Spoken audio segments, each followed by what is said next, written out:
사도신경 하심으로 오늘 새벽기도회 시작하도록 하겠습니다. 나는 전능하신 아버지 하나님 천지의 창조주를 믿습니다. 나는 그의 유일하신 아들 우리 주 예수 그리스도를 믿습니다.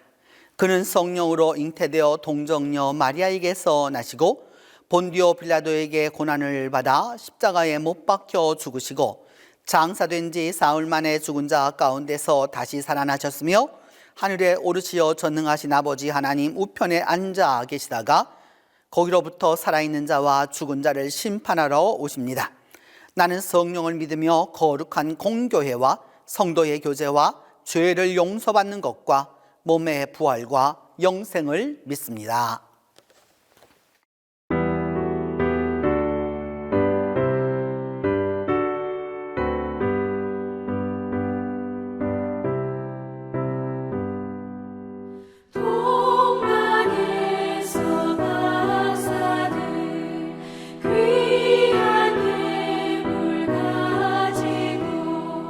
산을 넘고 물을 건너 별 따라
오늘 우리에게 주신 하나님의 말씀은 마태복음 2장 1절에서 10절입니다.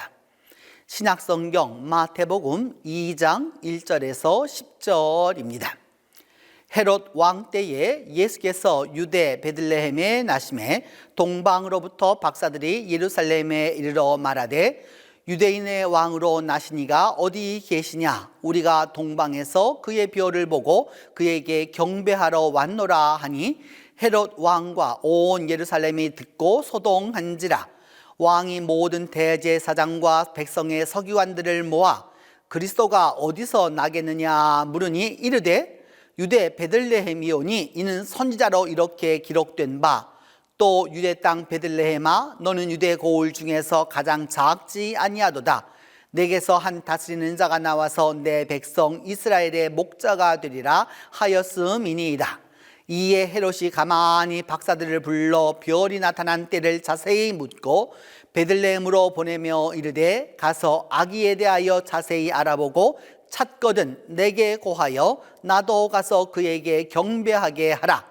박사들이 왕의 말을 듣고 갈새 동방에서 보던 그 별이 문득 앞서 인도하여 가다가 아기 있는 곳 위에 머물러 서 있는지라.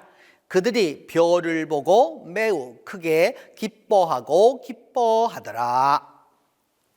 성탄이 가까워 오고 있습니다.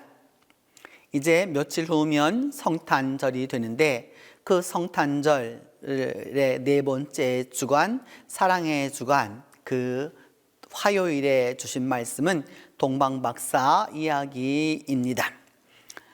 이 동방박사 이야기는 마태복음에만 나타나는데 오늘 전 세계적으로 볼 때에도 이 동방박사의 이야기는 많은 부분에 있어서 이 성탄절이 되면 빠지지 않는 이야기로 나타납니다. 실제적으로 그 교회는 이제까지 이 동방박사가 그 3명이라고 그 이름도 그 보존해 왔고 또 그들이 어떠한 삶을 살았는지에 대하여서도 이제까지 많은 부분에 대한 전승을 남겨놓고 있습니다. 우리는 정확히 그 박사들이 몇 명이었는지 모릅니다. 다만 우리는 박사가 3명이라고 생각하죠. 왜냐하면 동방박사 3사람이라고 하는 바로 그 찬송가에 가사가 있고 또 더불어서 황금과 유향과 모략이라고 하는 3가지 예물이 있었기 때문에 그들에게 3명이라고 하는 그 이름을 꼭 붙여서 그래서 성탄 이렇게 우리가 그 성탄의 탄생 세트들을 보게 되면 반드시 3사람으로 나타나는 것을 봅니다. 그들이 몇 명이었는지 우리는 정확히 알 수 없지만 오늘 본문을 통해서 기억할 수 있는 것은 바로 그 동방박사가 이제 동방에 있는 그 현자들이 이 와이즈맨들이 마귀라고 하는 그 현자들이 도착하게 되었었을 때에 예루살렘의 반응과 또 그 예수님을 찾아가는 바로 그 이야기입니다. 헤롯 왕 때라고 하는 헤롯이라고 하는 것은 헤롯 대왕 때를 말하게 됩니다. 그러니까 대헤롯이라고 하는 것은 헤롯은 이두메 사람, 에돔 사람이었죠. 그 에돔 사람이었던 그 헤롯이 로마의 정권을 그 돈을 주고 사서 드디어 로마의 부속 정권으로 이 땅을 다스리고 유대 땅을 다스리고 있을 때에 유대 그 베들레헴에서 베들레헴에 나셨을 때에 동방에서부터 박사들이 오게 되었습니다. 이 동방에서부터 이 마귀라고 하는 점성술사죠. 당시로서 보면은 오늘날의 점성술과는 다른 것입니다. 옛날에 이 소위 우리가 박사라고 사용되고 있는 이 마귀라고 하는 이 단어는 어떤 것이냐면 별을 보면서 점을 치기도 하고요. 별을 보면서 계절의 변화도 아는 거고요. 천문학도 아는 거고요. 점성술도 아는 거고요. 더불어서 과학도 아는 거고요. 오래된 지혜도 알게 되는 그런 여러 가지를 종합적으로 알고 있는 이들 일컬어서 이제 우리가 오늘 박사라 이렇게 말하게 되는 것이죠. 그들이 예루살렘에 도착했습니다. 근데 그 도착한 박사들이라면 이런 말을 했을까 하는 생각이 듭니다. 뭐냐 하면 유대인의 왕으로 나시니가 어디 계시냐라고 묻습니다. 예루살렘이라고 하는 것은 지금 로마의 정권을 돈으로 주고 그 유대를 다스려 가고 있는 헤롯 왕가가 있는 곳입니다. 그 헤롯은 당시에 마카베이 왕조, 드디어 그 수전제를 이끌어내어서 유대인들에게 존경을 받고 있었던 그 마카베이 왕조의 미리암 공주랑 결혼을 해서 정략 결혼을 해서 유대인들을 다스리고 있는 그런 왕이 있는 곳에 와서 물어봅니다. 유대인의 왕이 나신 곳이 어디냐? 우리가 동쪽에서부터 별을 보고서 그것을 찾아서 보고서 경배하러 왔다라고 이야기합니다. 이런 이야기가 들리자 성경은 말하기를 헤롯 왕과 예루살렘이 듣고 소동하였다라고 말합니다. 헤롯은 그 정권 자체가 완전히 흔들리게 되는 거고, 예루살렘에서는 이제 유대인의 왕이 나타나게 되었다는 소식을 듣게 되어서 이민족이었던 그 에돔 족속이었던 이드메 출신의 헤롯이 물러나게 되고 새 왕이 태어나게 되었다니, 이보다 더 좋은 소식이 어디에 있겠느냐. 한쪽에서는 굉장한 정략적으로 이것이 무너져 내리는 소리지만 또 한편에서는 이것이 막 일어나게 되는, 그래서 이 성경은 소동하였다 라고 말하게 되는 거죠. 요란하고 아주 복잡한 상황이 초래되었습니다. 박사라면 어떻게 이렇게 행동을 했을까 하는 생각이 듭니다. 별을 보고 그렇게 찾아왔으면서 헤롯에게 가서 그를 묻는다라고 하는 것은 결코 박사답지 않은 행동이라고 할 수 있죠. 그러자 헤롯이 대제사장과 그 다음에 서기관들을 다 모았습니다.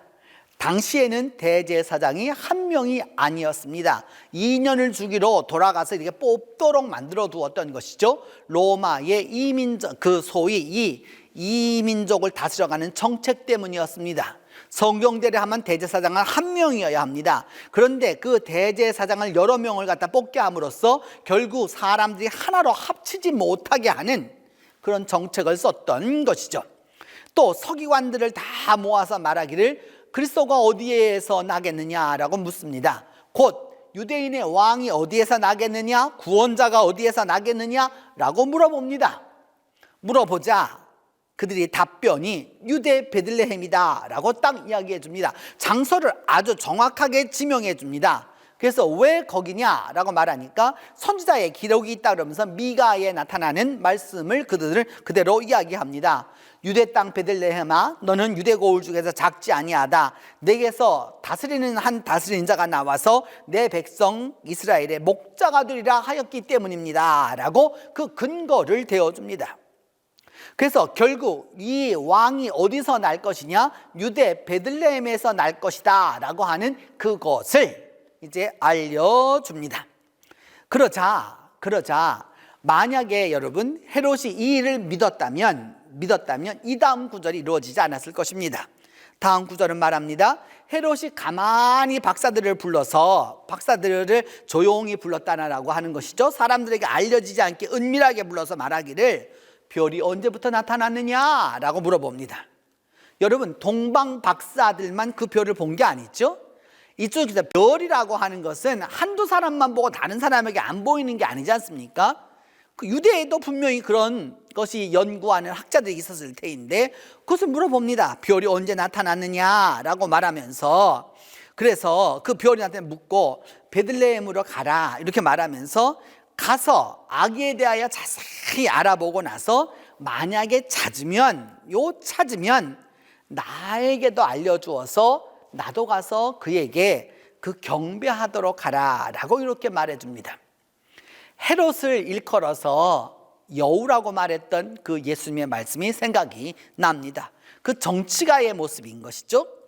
소동이 나서 이 왕이 태어났다라고 막 사람들이 요란을 떨고 이렇게 하고 있었을 때 박사들에게 말하기를 베들레헴으로 가라고 하는 것은 선지자의 그 글이 있었기 때문입니다. 아기에 대하여서 자세히 찾아보고서 만약에 찾으면 나에게도 알려주어서 나도 가서 그에게 코하게 하라는 겁니다. 찾거든이라는 말이 중요합니다. 미가 5장 2절은 말하기를 베들레헴 에브라다야, 너는 유대 고을 중에 작지 아니하고 너를 다스릴 자가, 이스라엘을 다스릴 자가 내게서 나올 것이다 라고 분명히 말씀했는데 그가 누군지는 몰랐다는 것이죠. 그리고 나서 찾으면 결국 그런 예언서가 있고 그것 때문에 별을 보고 찾아왔다라고 하는 동방 박사들의 이야기를 들으면서도 헤롯은 완전히 믿지 않았다는 것이죠. 베들레헴이라고 하는 것이 예루살렘에서 여러분 그렇게 먼 거리가 아닙니다. 걸어서도 능히 갈 수 있는 거리예요. 이것이 그렇게 아주 먼 거리가 아닙니다. 아주 가까운 거리인 것이죠. 그런데도 가지 아니하고 사람을 보내지도 아니하고 박사들의 뒤를 추적하지도 않습니다. 찾으면 알려라. 그러면 내가 경배하겠다. 결국은 미가 선지자의 이야기를 믿지 않았다라고 하는 것을 여기에서 보여주는 것이죠. 그래서 박사들이 왕의 말을 듣고 그때 베들레헴을 향하여서 갈 때 그때 동방에서 보았던 그 별이 앞서 인도하여서 가다가 악이 있는 곳 위에 머물렀기에 그래서 기뻐하였다라고 오늘 성경은 이야기하고 있습니다. 박사들은 이곳에 와서야 성경을 알게 되었고 그 성경을 통해서 그 성경이 말하는 바를 믿어서 베들레헴으로 갔기에 그 별을 보았고 그래서 결국 주님을 만나는 경험을 할 수 있었습니다. 같은 시간, 같은 장소, 같은 시대를 살았습니다. 그런데 같은 복음을 들어도 헤롯과 나머지 사람들은 그것을 다 무시했습니다. 성경을 알고 있는 대제사장들과 서기관들은 여기에 능통한 사람들입니다. 그런데 그들은 믿지 않았습니다. 그렇기 때문에 다윗의 자손이 그곳에 태어난다라고 하는 박사들의 이야기를 말해주면서도 베들레헴까지 같이 가지 않았던 것이죠.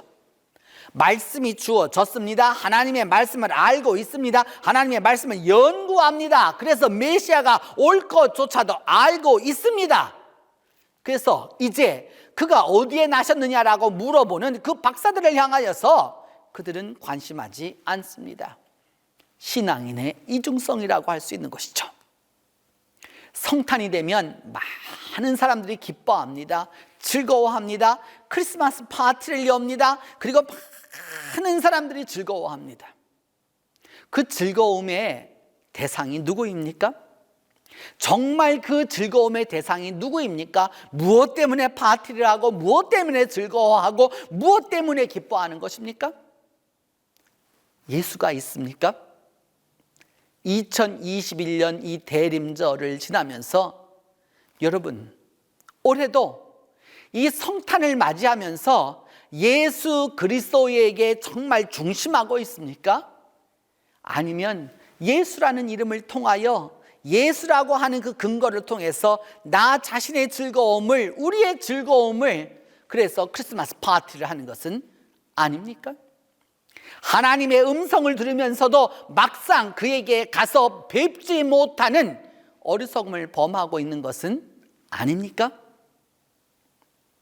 여러분, 그런 부분에서 다시 한번 기억해 두어야 합니다. 성탄이 가깝습니다.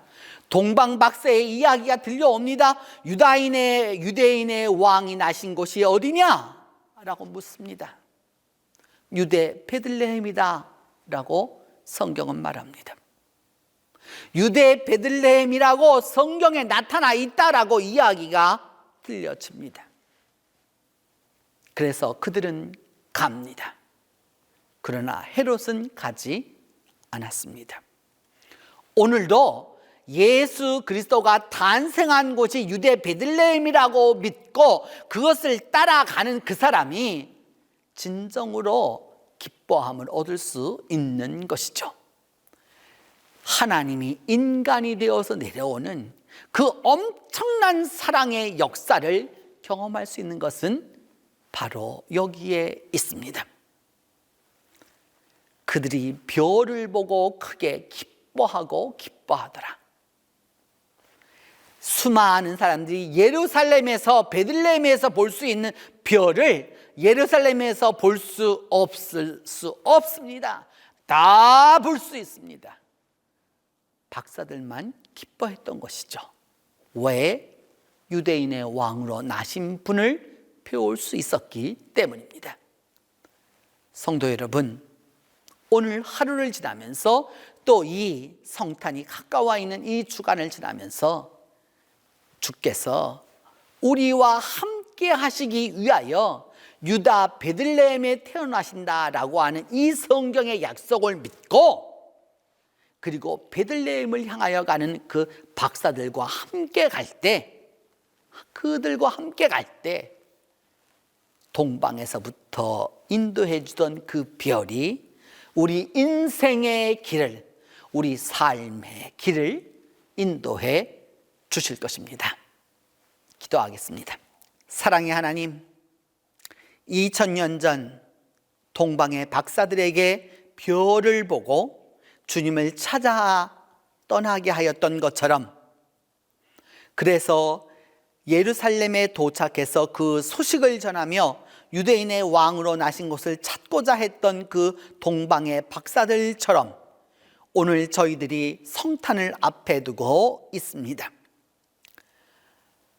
유대 베들레헴이 유다 고을 중에 작지 아니야, 가장 작지만은, 그러나 그곳에서 예수 그리스도가 탄생할 거라고 그 성경을 읽어주면서도 박사들을 따라 나서지 않았던 그 대제사장들과 서기관들의 어리석음을 우리는 범하지 아니하도록 하나님 함께해 주시옵소서. 우리도 주의 말씀을 믿고 주님의 말씀과 함께해서 동방 박사들이 별을 보고 기뻐했던 것처럼 우리 또한 이번 성탄에 기뻐하도록 하나님이 함께해 주시옵소서. 자비로우신 하나님, 이 대림의 마지막 주간을 지나며 성탄이 다가오고 있는 이때에 하나님이 함께해 주셔서 우리 모두에게 소망이 넘치게 하여 주시고 평화가 우리와 함께 하여 주시며 진정한 기쁨이 우리에게 일어나게 하여 주시고 그리하여서 사랑의 사도가 될 수 있는 은혜가 있도록 하나님이 함께하여 주시옵소서. 오늘도 만나는 일마다, 만나는 사건마다, 만나는 사람들마다 주님의 말씀을 듣는, 주님의 말씀을 전달하는 그런 하루가 되도록 이 하루를 축복해 주시옵소서. 이제 주님께서 가르쳐 주신 기도로 오늘 새벽기도회 마치도록 하겠습니다. 하늘에 계신 우리 아버지, 아버지의 이름을 거룩하게 하시며 아버지의 나라가 오게 하시며 아버지의 뜻이 하늘에서와 같이 땅에서도 이루어지게 하소서. 오늘 우리에게 일용할 양식을 주시고 우리가 우리에게 잘못한 사람을 용서하여 준 것 같이 우리 죄를 용서하여 주시고 우리를 시험에 빠지지 않게 하시고 악에서 구하소서. 나라와 권능과 영광이 영원히 아버지의 것입니다.